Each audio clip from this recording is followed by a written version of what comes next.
So now, from the looks of things, these internet rebels are finally realizing that women are being used as methods of controlling populations, and that they themselves have no fucking clue. Their videos are now shifting from women are at fault for everything to a more economic paradigm. That is, they're realizing that females are just the means by which populations, particularly males who are the more challenging to authority, are integrated within a system, and that they themselves have no clue what is occurring. In fact, if they were born within any system, they would be the means to an end for that system. They have no capacity to think outside the box, and the few that can are truly rare, and even they cannot withstand or forego this role, because it's the only role a woman attains power through. It's the only role a woman has any significance through. So they of course embrace it. The basic thing is this: the very idea of male-female has no meaning outside reproduction. In fact, the idea of species has no meaning outside reproduction. Species is an evolved group which, through time, has developed the capacity to share genetic material. This is its only designation, the only reason it comes to be. If later on this reproductive method acquires some other aspects to it, that is communal defensive mechanisms, which develop into social mechanisms, this is a later development. Its starting purpose is reproductive. There is no other purpose for a species to evolve at all. This is why it's funny when a female, a feminist, can decry against her sex, against how her sex is being portrayed, and yet she still holds on to the label of female. In that way, she condemns, she accuses her sexual role, while at the same time retaining the label of it, which goes back to her role as a means to an end of passing on genes, as a genetic filter originally, and then later on as a mimetic filter. Ironically, the same thing happens with the so-called men's movement. That is, they try to escape the masculine role, the masculine method of competition, male-on-male competition, and yet they retain the label of masculinity. They call themselves men, and yet they accuse others of labeling them by using this reproductive label, and then they deny what this reproductive label entails. So they want it both ways, just like the feminists. They want to retain the label of self-identification while denying the reasons why it even came about. This is classic nihilistic behavior. The hatred of nature here is evident. That is, the male competition which evolved the male characteristics, this antagonism the males show, is meant as a way of competing for females. Plus the female tolerance and docility and the ease by which she gets integrated into systems is also evolved because of her reproductive role. But this is denied. These things are denied, and yet the label is retained. And this is pathetic and sad. If they were honest, then they would advocate an asexual world, that is, a world of uniform asexuality, that is, all have one sex, no sex, and sex is used as an entertainment device, and that is it. No reproductive will be accepted. None of the risks associated with reproduction on either side will be accepted, and now will remain childlike in their attitudes about sex or about anything. They will use sex as an infant does, as a plaything. In this regard, testicles become ornamental, and their reproductive capacity, their role in reproduction becomes inconsequential, since reproduction itself is denied. Now let me get into this men dropping out. For me, this is a pure market consequence. That is, females have been raised to such a height of desirability within the system that their market value has increased. This essentially has priced females out of the price range of most males.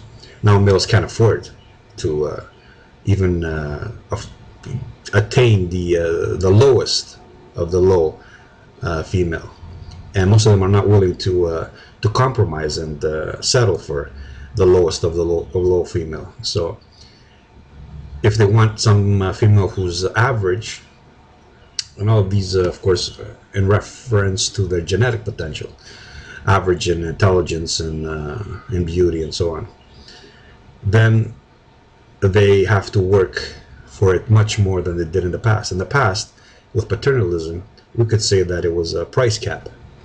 That is, the market value was established and frozen by the system itself. In this way, all males could afford it and could easily pay for it.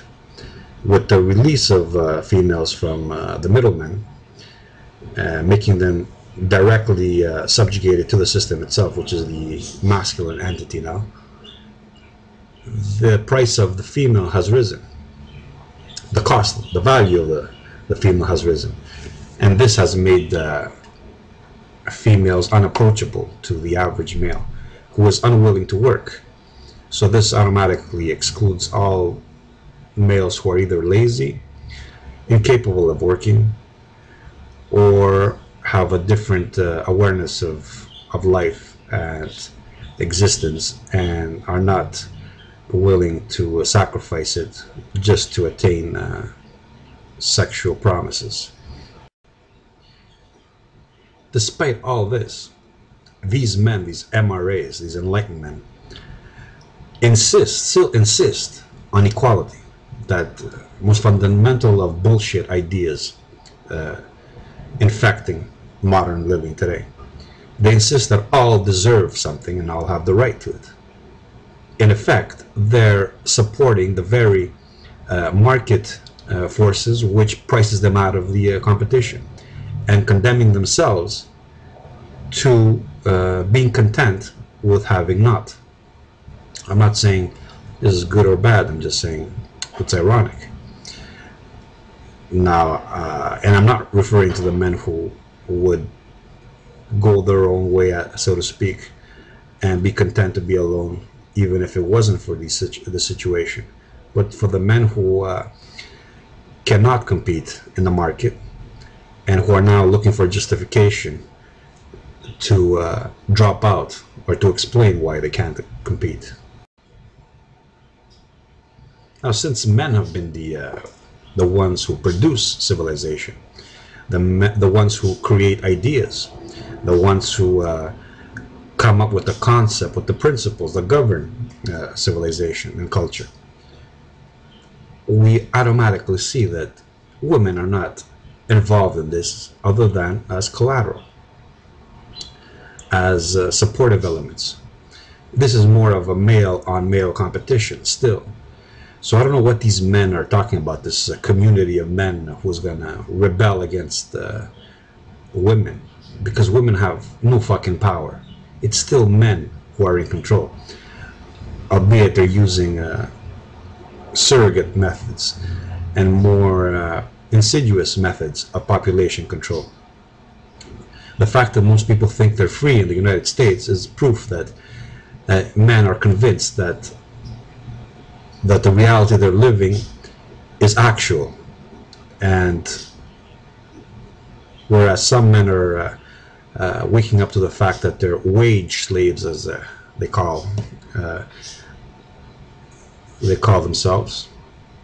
Most men have no clue either. So in effect, this is a war, and it's a cultural war, and it begins by attacking the basic components of this war, components have been fighting throughout time. Men against men, men representing a specific culture with ideas and morals and principles, attacking other men with opposing ideas and principles and morals. Women are just the booty, the collateral, the means to an end, the tools, the methods, because through a female's ovum, the fate of entire civilizations are decided. Now we'll finish with my assessment as to what is being assaulted here. What is being assaulted here is Western culture as it emerged from the ancient times. It is assaulted by a virus, an eternal attack, which is killing the body. And the body itself is represented not by the modern principles and morals and standards, but by those of the ancients, the ones that produced this civilization. The Greeks, the Germanics, the Romans. These were the originators of the culture we're supposedly living in. In effect, this attack on our culture is a leveling of it, a destruction of it, because this ancient pagan culture is natural. It's a naturalistic culture, and this movement, this infection, is nihilistic. It's anti-nature.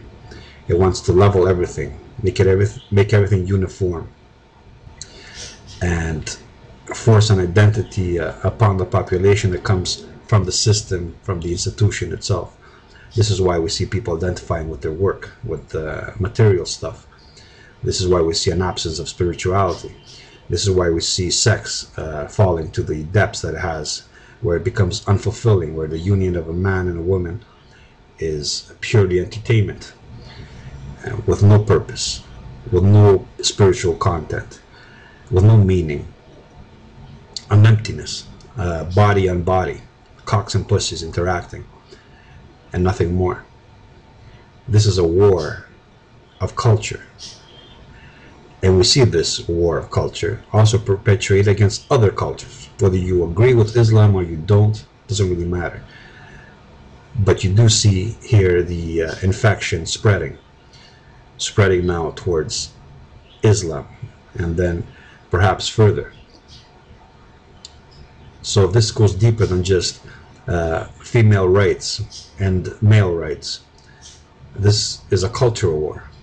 This goes back all the way to civil rights, and it's now progressing to gay rights, and I dare say even to species rights. There is even movements that want to equate the animals with humans, claiming that because since all appearance is superficial, then we're all one organism, therefore the difference between a man and a dog is nothing really. It's a prejudice. So this is a cultural war. Which side are you on?